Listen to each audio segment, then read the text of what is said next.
Hello friends, welcome to learn services. This is Ram Soni. आज हम discuss कर रहे हैं एक ऐसे टॉपिक को जो करप्शन से जुड़ा हुआ है, या आप कह सकते हैं एक बहुत बड़े स्कैम जुड़ा हुआ है। मध्य प्रदेश में एक बार फिर से पेपर लीक हुआ। हालांकि ये नर्सिंग का पेपर है, लेकिन ऐसा नहीं कि मध्य प्रदेश में पेपर पहली बार लीक हो रहा है। पहले भी पेपर लीक हुए हैं। कृषि विस्तार अधिकारी का पेपर लीक हुआ है। व्यापम घोटाले के बारे में आप लोग सभी लोग जानते हैं। लेकिन आज डिस्कस करेंगे जो सबसे इंपॉर्टेंट पॉइंट ये है कि सरकार की तरफ से कौन सी एक बड़ी गलती हो रही है जिसकी वजह से ये सारी समस्याएं पैदा हो रही हैं। सबसे मेन इंपॉर्टेंट डिस्कशन का टॉपिक यही रहेगा, लेकिन उससे पहले जानते हैं कि बेसिकली न्यूज क्या है। Let's look over it. आप देख सकते हैं यहाँ पे संविदा नर्सिंग स्टाफ भर्ती परीक्षा पेपर लीक मामले को लेकर परीक्षार्थियों का हंगामा हुआ। उसके बाद में यहाँ पर विरोध जताया गया। उसके बाद सरकार ने कुछ यहाँ पे स्टेप लिए, जिसमें आप देख सकते हैं यहाँ पे ये एक लेटर है जिसमें आप देखेंगे इसमें के रावत जो मुख्य प्रशासकीय अधिकारी हैं राष्ट्रीय स्वास्थ्य मिशन मध्य प्रदेश के, इन्होंने ये ऑर्डर दिया है कि उपरोक्त विषयांतर्गत लेख है कि संविदा स्टाफ नर्स के होने वाले पेपर लीक होने की सूचना प्राप्त हुई है। अतः आपको निर्देशित किया जाता है कि संविदा स्टाफ नर्स की परीक्षा को तत्काल निरस्त करने की कार्रवाई सुनिश्चित की जाए। अब देखिए यहाँ पर कई सारी और भी न्यूज है। एनएचएम की संविदा स्टाफ नर्स की भर्ती परीक्षा का पेपर लीक, 8 आरोपी अरेस्ट हुए। ये तो कोई एक मामला नहीं है। आरोपी गिरफ्तार होना ये कोई बड़ी बात नहीं है। मतलब कई सारे राज्यों में सिस्टम इस समय देखने के लिए मिल रहा है। आरोपियों का एक रैकेट प्रॉपर तरीके से चलता है, गैंग चलता है, जिसमें आरोपी बेसिकली एक काम बहुत ही सुनियोजित तरीके से करते हैं और इवनली जो उसके खिलाफ में क्वेश्चन करता है उसके साथ भी क्या हश्र होता है। व्यापम घोटाले में हमने देखा है कि जहां पे कई सारे लोगों की डेथ तक हुई है, कई सारे जर्नलिस्ट की डेथ हुई है, and this is what we have seen over there. प्रवेश पत्र जारी होने के साथ मास्टरमाइंड को मिल जाती थी उम्मीदवारों की सूची। भर्ती करने वाली कंपनी से लीक हुआ था पेपर। आरोपियों के पास जब्त किए गए मोबाइल के डेटा से खुलेंगे कई अहम राज। वो तो चलो खुलेंगे, लेकिन यहां पर सरकार की तरफ से एक ब्लंडर मिस्टेक की जा रही है, जिसके बारे में आज हम लोग यहां पे डिस्कस करने वाले हैं।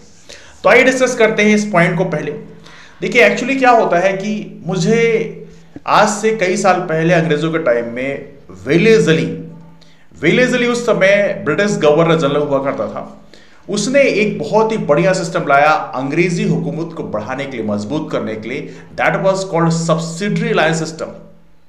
सब्सिडरी अलायंस सिस्टम इसमें क्या होता, इसमें यह होता था कि राजा को अपनी खुद की सेना नहीं रखनी होती थी।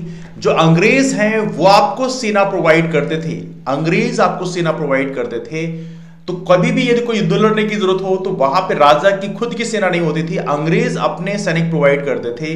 और इसमें जब आप इस अलायंस सिस्टम में ज्वाइन कर लेते थे तो आपको एक दर्जा मिलता था प्रोटेक्टेड स्टेट का। आपका प्रोटेक्शन कौन करते थे? अंग्रेज करते थे। कई सारे राजाओं ने इस शॉर्टकट को फॉलो किया, जिन्होंने फॉलो नहीं किया उनको मजबूर किया गया। ये शॉर्टकट जो है ना, ये बहुत ही डेंजरस चीज है।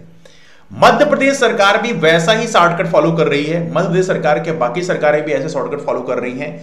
ये गलतियां क्या करते हैं, ऐसी एजेंसीज, ऐसे काम जो बहुत ही ज्यादा हाई रेगुलेशन पे होने चाहिए, जहां पे बहुत ही ज्यादा ट्रांसपेरेंसी होनी चाहिए, ऐसी हाई रेगुलेशन के जो काम हैं ये प्राइवेट एजेंसी को दे दिया करते हैं। आने वाले कल में प्राइवेट एजेंसी, देखिए प्राइवेट एजेंसी का जो पर्पस होता है वो प्रॉफिट मोटिव होता है। प्राइवेट एजेंसी से आप इतनी ज्यादा सत्यनिष्ठा की डिमांड नहीं कर सकते, इतनी ज्यादा इंटीग्रिटी की डिमांड नहीं कर सकते। और वैसे भी आपको ऑनेस्टली बताऊं मैं, एंड दैट्स ट्रू, कि प्राइवेट कंपनीज में जो सिलेक्शन प्रोसेस होते हैं वो इतने फेयर होते भी नहीं है। प्राइवेट कोई भी ऑर्गेनाइजेशन आप उठा ले हमारे देश का, वहां पर जो सिलेक्शन प्रोसेस होता है वो कभी भी फेयर नहीं होता है, एंड दैट्स द फैक्ट। तो सरकार ने जो सब्सिडाइज सिस्टम के अंतर्गत जो पहले राज्यों ने शॉर्टकट लिया था, वही सेम शॉर्टकट अब इसमें सरकार लेने लगी है। जो ऐसे हाई इंपॉर्टेंट, बहुत ज्यादा इंपॉर्टेंट इश्यूज होते हैं, इंपॉर्टेंट जो काम होते हैं, वो प्राइवेट एजेंसी को बाईपास करने लग गए हैं। और आने वाले कल में सरकारें बहुत कमजोर हो जाएंगी।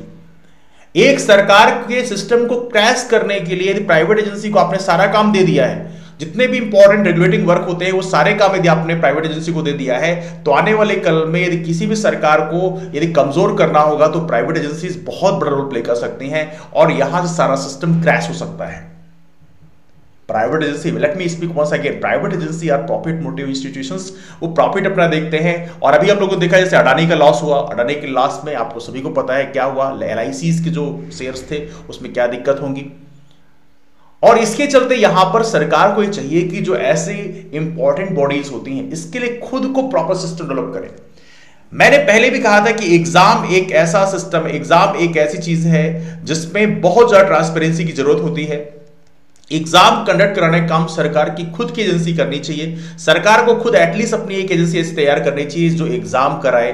अपार्ट फ्रॉम दैट, एग्जाम कराने के लिए यहां पर जो कि पेपर लीक होने की समस्या होती है तो आपको प्रॉपर इन्वेस्टिगेटिंग एजेंसी रखना चाहिए। जैसे आप सीआईडी रखते हो वैसे ही आपको ऐसी एक इन्वेस्टिगेटिंग एजेंसी होनी चाहिए जो पूरे देश में काम करे। क्योंकि ये पेपर लीक का मामला एक जगह का नहीं है, एसएससी का पेपर पहले लीक हो चुका है, व्यापम घोटाले पहले हो चुके हैं, हर एक राज्य में देखें तो वहां पर कहीं ना कहीं पेपर लीक की समस्याएं हो जाती हैं।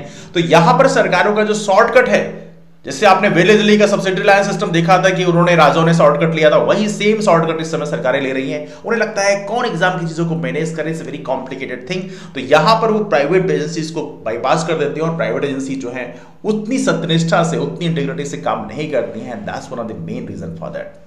तो यहां पे सरकार को चाहिए अपनी खुद की एजेंसी डेवलप करे, ये चीजें प्राइवेट एजेंसीज को बाईपास ना करें। एंड अपार्ट फ्रॉम दैट उसके लिए साथ में एक इन्वेस्टिगेटिंग एजेंसी का भी फॉर्मेशन होना चाहिए पूरे देश में, सिर्फ एग्जाम कराने का। बिकॉज हमारे देश में इस समय सबसे बड़ा फेलियर जो है सरकार का देखने के लिए मिल रहा है, केवल एक सरकार का नहीं, अलग अलग सरकारों का सभी का देखने के लिए मिल रहा है, जिसमें एग्जाम कंडक्ट कराने में बहुत ज्यादा फेलियर देखने के लिए मिल रहा है। और खास तौर से ऐसे एग्जाम जो वनडे एग्जाम्स होते हैं, वहां पे जो ये ऐसी एजेंसीज होती हैं, जो ऐसे करप्ट लोग होते हैं, उनको बहुत ही बढ़िया अपॉर्चुनिटी मिलती है। क्यों? बिकॉज वनडे एग्जाम है, एक बार बस केवल उन्हें चीटिंग कर रही है और उसके बाद नौकरी मिल जाती है।